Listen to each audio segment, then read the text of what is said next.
naliashiria kwa Waislamu kwamba Waislamu tunaharibikiwa na hatuwezi kupata maendeleo katu abadan kwa utaratibu tulionao wa kukhtalifiana na tukaacha kupatana katika masala ya maendeleo. Tusitarajie kuweza kupata maendeleo ya aina yote katika sura ya namna hiyo, hakuna.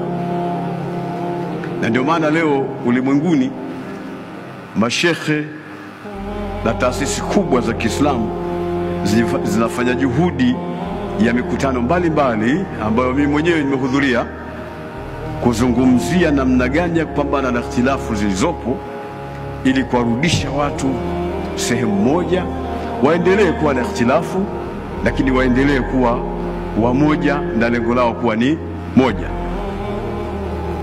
Karibuni hivi nilikuwa Bahrain katika mkutano wa sampuli hiyo, na ulikuwa na maudhui yanayosema ummatu wahida wa masiru mushtarak, yani umma mmoja wa Kiislamu lakini lengo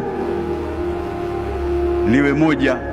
Umma mmoja, kila mmoja na mambo yake, ana namna anavyoona katika kuendesha mambo, ana madhhabi ambayo ameshikamana nayo, lakini lengo liwe moja.